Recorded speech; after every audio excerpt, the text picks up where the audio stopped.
Continuamos entonces con nuestra discusión sobre la Semana Santa, pero antes de eso vamos a ir a oír las opiniones de Ernesto Bojoslawski y de Pedro Salazar, quien es nuestro colaborador permanente en este programa.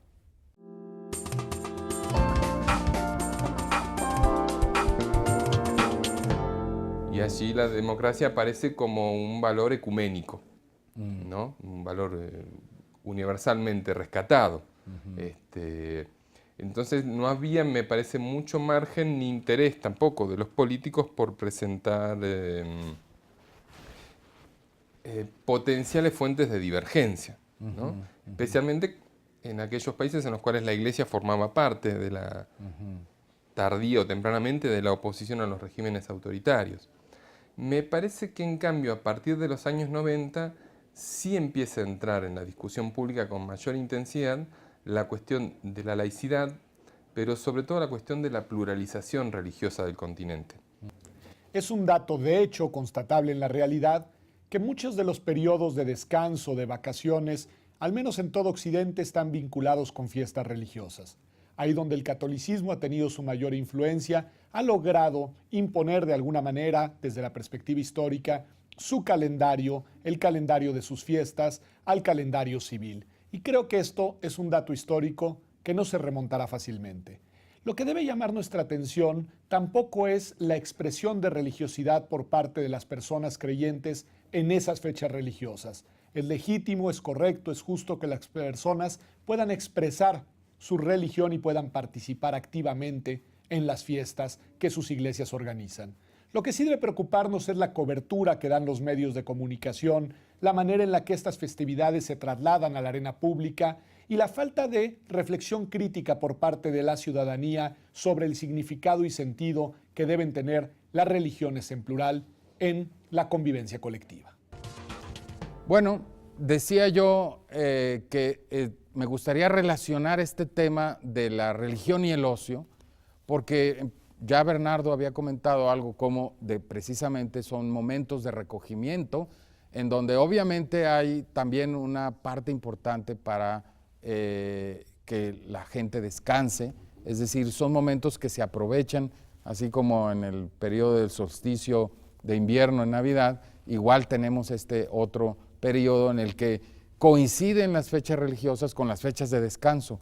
Y yo decía en una provocación precisamente que yo veía a esta gente que va y, digamos, pierde 5 o 6 días, una semana en una peregrinación y me preguntaba, bueno, ¿no tienen nada que hacer o son sus vacaciones? Porque quizás es también la manera de tener una forma de ocio y de descanso, ¿no? Tú que conoces de estos temas de religión popular, José Luis. Yo me preguntaría, tomando tu frase, si tenemos que hablar de tiempo que pierden o tiempo que ganan.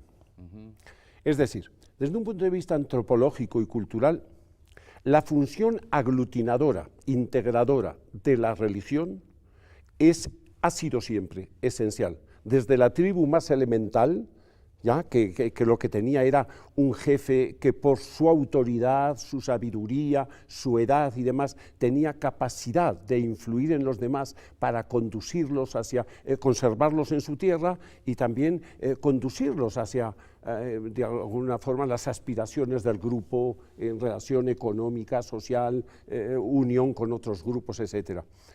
Porque, digamos, ¿qué ganan esos cientos de manos que yendo en un autobús, al cruzar por una esquina, se santiguan, hacen la cruz sobre su frente? ¿Qué ganan?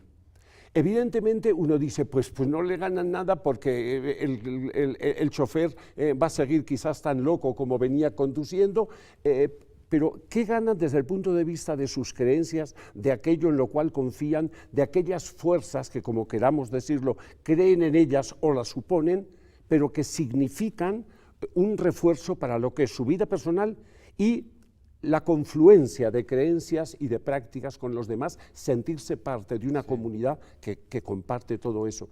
Y finalmente, venir en una peregrinación es venir durante varios días conviviendo con gente del pueblo, Y pasan muchas cosas, ¿no? Todos sabemos que hay embarazos, Pero por supuesto. que hay todo tipo, digo, borracheras, nuevos hay noviazgos. noviazgos nuevos, etcétera. Hay muchísimas cosas que pasan en esas peregrinaciones, no son santas absolutamente, ¿no? O sea que hay un componente social, pero entonces la pregunta es la siguiente. En nuestro mundo actual, esa forma de vivir la religión, que antes era más comunitaria, ¿se está volviendo más individualizada? Es decir, ¿qué pasa con aquella familia en donde el padre decide que mejor se van a Acapulco y entonces la conexión religiosa pues, se rompe de alguna manera, ¿no? Es decir, estamos frente a una individualización de lo religioso o frente a una ruptura ante lo religioso. Mira, yo lo que creo es que son formas de vivir la fe de manera diferente. Es decir, yo no me sentiría con ningún reclamo como muchos curas o muchos teólogos dicen, no, hombre, pues es un momento de recogimiento especial donde la fe ya se está perdiendo, como la Navidad, a la vida urbana que se tiene, la vida de trabajo que se requiere descanso. El ocio es necesario en la existencia. Sí. Entonces, y acá lo religioso es como el pretexto, el espacio en estas fiestas litúrgicas que son días de asueto, por tradición, no como los modernos uruguayos que ya lo único que han hecho le han cambiado el nombre. Le cambiaron el nombre. Pero ahorita platicamos sobre eso, si vale o no la pena. La digamos. lógica sigue siendo la misma, ¿no? Sí. Pero yo lo que creo acá es que efectivamente hay un proceso de individualización y nos muestra los niveles de secularización. Secularización no necesariamente significa la pérdida de lo religioso, sino que lo religioso, digamos, cambia de lugar o cambia de centralidad. Ya no es lo que le da sentido a toda la existencia, pero le sigue dando cierta parte del sentido a la vida. Yo creo que algo así está pasando, es decir, las exigencias de una vida urbana, secular, de trabajo, marcada por la individualización en todos los sentidos, y las formas religiosas que tienen que adaptarse a las estructuras como se están gestando. Yo lo veo claramente incluso que esta misma lógica se puede aplicar a la mutación de las parejas. Anteriormente había una noción de pareja que estaba vinculada a la tierra, al mundo rural, ¿no? Esas familias amplias, etcétera. Y hoy las parejas están en el sentido actual, es decir, con una dinámica muy rápida. Pueden ser contratos que pueden durar 3, 4, 5 años, claro, ¿no? Son individuales y hay hijos, en fin. Es decir, todo es mutable, como decía José Luis. Todo va cambiando y se va transformando. Lo religioso, ¿por qué no se va transformando? Aunque no necesariamente quiere decir que va desapareciendo. O sea, ¿no está siendo menos religiosa la familia que se va de vacaciones a Acapulco o a Tlaxcala y que realmente, digamos, la parte ceremonial, ritual de la religión desaparece? No por eso. No por eso. No por eso. O sea, si es menos religiosa, no es por eso.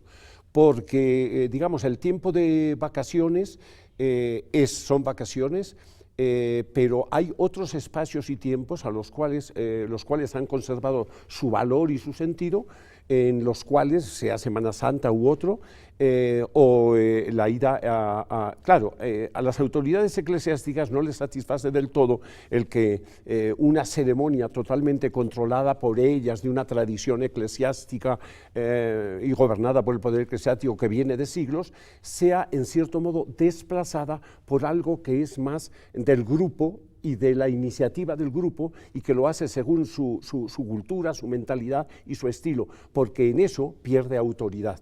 Evidentemente pierde autoridad. Yo creo que una de las señales claras que se está acentuando en lo que es la evolución de lo religioso es la pérdida de los poderes eclesiásticos, la pérdida de fuerza de poderes eclesiásticos. Hoy día un católico no se pregunta 2 veces si le conviene separarse de la mujer con la cual no es feliz, y ya sea casarse, si es que existe la posibilidad eclesiástica, que seguramente no va a existir, o sencillamente por lo civil. y sigue siendo católico, pero considera que su decisión no tiene por qué pasar por el filtro del sacerdote, del teólogo. Esa autonomía en el pensar, se es capaz de pensar por sí mismo, como decía Kant, está alterando profundamente la estructura interna de las iglesias y sobre todo la relación de esas comunidades con el poder eclesiástico, que hay que diferenciarlo de las iglesias. Ahora, hablamos de poder eclesiástico y estamos en el contexto de una república laica. ¿Tendríamos que cambiarle de una vez por todas los nombres de estas semanas y días litúrgicos religiosos, puesto que vivimos en una república laica? ¿O es una cuestión irrelevante, no es importante? Es decir, porque Bernardo lo dijo, bueno, los uruguayos le cambiaron el nombre, pero siguen haciendo lo mismo. Sí, estoy, por supuesto, convencido de eso, pero el significado, el sentido de las cosas iba cambiando. Sí. Yo creo que cuando uno le cambia al nombre y le pone en lugar de Semana Santa, Semana de la Familia o lo que quieran llamarle, o simple y sencillamente se declara asueto oficial, sí cambia a lo largo de los años el sentido que la gente le puede dar a eso, ¿no? ¿O no? Sí, yo creo que sí, pero podría ser tan complejo como decir, vamos a cambiar el fin de año, porque como es religioso y somos una república laica, no tiene sentido que el 31 de diciembre, ¿por qué no lo podemos el 15 de agosto? Sí. ¿No? No, lo que yo creo es, me recuerda mucho un debate que se dio en Francia, Régis Debray, un comunista, después islámico y tal, se planteaba sobre esta vinculación entre religión y cultura secular, sí, laica. Y lo que reprochaban muchos intelectuales es que al perder cierta lógica o cierta sensibilidad de lo religioso, sí, sociedades muy secularizadas, sí, también perdían mucha sensibilidad cultural e histórica. Claro. ¿No? Los grandes maestros de la música, los pintores, las catedrales. Bueno, toda la historia está plagada, digamos, de elementos religiosos, ¿no? Y entonces me parecía muy interesante porque él sostenía que para elevar el nivel cultural en la cultura francesa, en la educación francesa, debería haber una materia de instrucción religiosa, en el sentido, sí, amplio, cultural. Sobre todo para los maestros, él decía, y diseñaron, incluso crearon un instituto de estudios europeos, yo estuve allí, de la religión. En el fondo lo que plantea es, por ejemplo, cuando vemos el tema como la Semana Santa, y ver aspectos culturales que marcan nuestra vida, ¿no? Sí. Por ejemplo, el tema, incluso temas como el sentido de la muerte y de la vida, ¿no? A veces dramática, el sentido del sacrificio, ¿no? Sí. Cuando en política es muy común el sacrificio, agarras un chivo expiatorio y le dan con todo. Claro. Bueno, tiene raíces religiosas. El chivo expiatorio era el pretexto, era el sacrificio para que la comunidad se purificara. Yo creo que ahí hay muchas cosas que habría que verlo con cuidado, ¿no? Uh-huh. Es decir, por un lado tienes un proceso de secularización grande, de individualización de la fe, pero por otro lado corres el riesgo de un vaciamiento en la cultura. No necesariamente lo laico significa la negación absoluta de lo religioso, sino es darle, precisamente la laicidad del Estado, es darle el lugar que merece entre otras opciones religiosas, con equidad, con respeto, etcétera. Y creo que la Semana Santa es una buena oportunidad, ya sea para la postura esta de darle nombres diferentes a calendarios, digamos, marcados por lo religioso, o en otros casos darle el sentido a cómo un evento como la Semana Santa ha marcado históricamente nuestra cultura. Claro, aquí el problema es que estamos hablando de una religión específica y generalmente estamos hablando de una iglesia dominante. A mí, yo estoy de acuerdo con Régis Debray en todo el contexto de la cultura religiosa como parte importante de la cultura del mundo occidental. El problema es cuando esa está ligada a una religión o a una iglesia en específico. Yo creo que más el poder. ¿Cómo? A Exactamente. Una estructura de poder más que a una religión. Y en ese sentido, el cambio de títulos, el cambio de la nomenclatura, digamos, en una república laica va más a la búsqueda de una equidad de todos aquellos, sean o no cristianos, por ejemplo, en una sociedad. digamos, apunta más a eso, más que a la eliminación de la concepción, digamos, sagrada o religiosa del mundo en el pasado y lo que nosotros tenemos que saber de eso, ¿no? ¿No creen que ahí hay un elemento que también tiene que ver con la equidad? Es decir, la necesidad de secularizar los nombres está ligada no a golpear a una religión, sino a dar, digamos, un contexto de equidad a todos los que viven en una determinada nación, ¿no? Sí.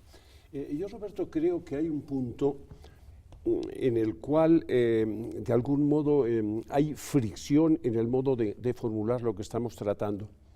Si partiéramos por hipótesis de que es la sociedad y no el Estado laico la, digamos así, propietaria, no me gusta el término ahora, la detentadora de la laicidad en sí, la respuesta sería muy distinta que si pensamos que el dueño de la laicidad es el Estado laico, cosa con la cual yo no estoy de acuerdo. El Estado laico, como lo mismo en otros aspectos de la sociedad, es el que gobierna, es el que administra. Es el instrumento nada más. Pero no el dueño de ese derecho a la laicidad que la sociedad misma tiene. Por eso me gusta mucho tu expresión y tu título de república laica, ¿ya? Más que de Estado laico. Claro, no, porque aparte esto se llama así porque constitucionalmente somos una república laica. Pero en la práctica es el gobierno, y no con un carácter muy republicano, siempre, no siempre, el que administra. Claro. ¿no? Entonces, los gobiernos, porque ahora tenemos estatales y municipales, además del federal, ¿no? Entonces creo que es necesario tener en cuenta, me salta una idea traviesa a la mente. ¿Qué pasaría si de la noche a la mañana en lugar de Guadalupe la llamáramos María Conchita? En México, ¿tú lo piensas? Yo pienso que sería la segunda revolución. Claro. ¿No? Porque estamos tocando fibras de sentido, de significación, de aglutinamiento, de solidaridad muy profundas. No, pero fíjate que aquí en la Universidad Nacional, ese día es el día del sindicato. O sea, sí le cambiaron de nombre. Todo el mundo sabe que es el día de la Virgen de Guadalupe, pero es el día en que el sindicato descansa.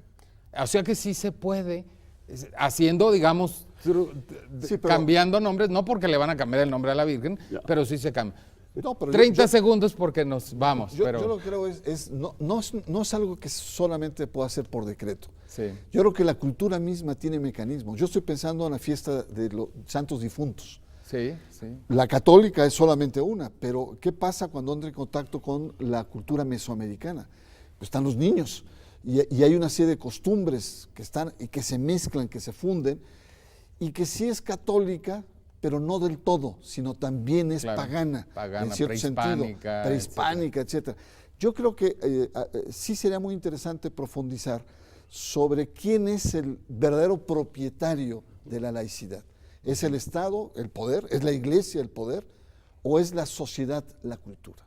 Muy bien, pues muchísimas gracias. Con esto cerramos y en efecto dejamos muchos temas para alguna otra ocasión. Les agradezco mucho, José Luis, Bernardo, su participación y a todos ustedes regresamos para nuestras conclusiones. Pues como podemos observar, la única conclusión que no podemos sacar es que tengamos conclusiones rápidas. Necesitamos entrar en un tema muy complejo como es el de las creencias y su relación con el ocio, su relación con la individualización de los rituales, su relación con las distintas formas de participar comunitariamente en esas creencias. Evidentemente la Semana Santa tiene de todo esto, pero lo más importante es entender que el mundo cambia y que las religiones y las creencias y la forma de pensarlas y las formas de creerlas, las formas de ritualizarlas han cambiado también. Muchas gracias por acompañarnos y los esperamos la próxima semana en República Laica.